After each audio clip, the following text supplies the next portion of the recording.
Hello అండి, welcome back to my channel.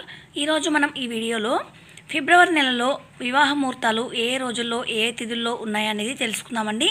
దానికంటే ముందుగా నా ఛానల్ కనుక మీరు మొదటిసారి చూసినట్టయితే సబ్స్క్రైబ్ చేసి ఆల్ అని బెల్ ఐకాన్ని ప్రెస్ చేయండి. దాని ద్వారా నేను పెట్టే వీడియోస్ మొత్తం మీకు నోటిఫికేషన్స్ ద్వారా చేరుతాయి కాబట్టి నేను వీడియో పోస్ట్ చేయగానే మీరు చూడగలుగుతారు. కాబట్టి నా వీడియోస్ మీకు నచ్చితే లైక్ చేయండి, షేర్ చేయండి, సబ్స్క్రైబ్ చేయడం మర్చిపోకండి.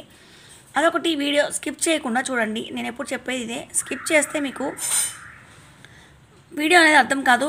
సో మీరు స్కిప్ చేయకుండా మొత్తం వీడియో అనేది చూడండి. ఫిబ్రవరి 1వ తారీఖున మనకి పుష్యమాసము షష్ఠి ఉందండి, అంటే బహుళ షష్ఠి. కాబట్టి పుష్యమాసం 1వ తారీఖు నుంచి 9వ తారీఖు వరకు మనకి ముహూర్తాలు అనేవి లేవు. అయితే 10వ తారీఖున మాఘ మాసము మనకి శుద్ధ పాడ్యమి. ఈ రోజున ధనిష్ట నక్షత్రము, ఈ రోజున అంటే ధనిష్ట వెళ్ళిపోయిన తర్వాత ముహూర్తం అనేది పెడతారు. ఈ రోజున వివాహ ముహూర్తాలు అనేవి ఉన్నాయి. 11వ తారీఖున విద్య శతభిష నక్షత్రము, ఈ రోజున వివాహ ముహూర్తాలు ఉన్నాయి. 12, 13 లేవండి.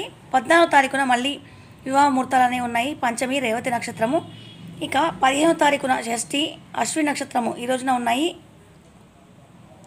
16న లేవు. 17న మళ్ళీ ముహూర్తాలు అనేవి ఉన్నాయండి. అష్టమి కృత్తిక నక్షత్రము.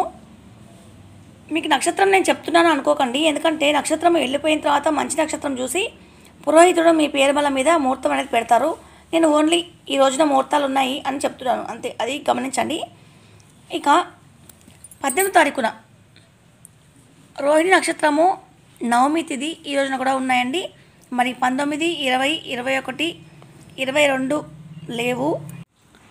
ఇక 23వ తారీఖున ఆశ్లేష నక్షత్రము వెళ్ళిపోయిన తర్వాత వివాహ ముహూర్తం అనేది ఉందండి. చూడండి, ఈ రోజున చతుర్దశి. 24వ తారీఖున పౌర్ణమి మఖ నక్షత్రము, ఈ రోజున కూడా వివాహ ముహూర్తాలు అనేవి ఉన్నాయి. ఇంకా 25 లేదు, 26 లేదు, 27న ఉన్నాయి. చూడండి, తదియ హస్త నక్షత్రము. 28 కూడా ఉన్నాయి, చిత్త నవమి. ఇంకా 29వ తారీఖు కూడా పంచమి చిత్త నక్షత్రం మిగులు. ఈరోజు కూడా వివాహ ముహూర్తాలు, గృహారంభ గృహప్రవేశ ముహూర్తాలు కూడా ఉన్నాయి. నేను ఖచ్చితంగా చెప్పాను వేరే వీడియోలో. ఏంటంటే 29వ తారీఖు కదా ఎందుకులే వివాహం అని అనుకుంటారు. ఎందుకంటే 29వ తారీఖు మనము వివాహ ముహూర్తం అనేది పెట్టించుకున్నా కానీ మన తెలుగు లెక్కల ప్రకారమే మనకి పెళ్లి రోజు అనేది జరుపుకోవచ్చండి. కాబట్టి మీరు మాఘ బహుళ పంచమి వస్తుంది కాబట్టి ఈ రోజున మీరు పెళ్లి రోజు అనేది జరుపుకోవచ్చు ఒకవేళ వివాహం చేసుకుంటే.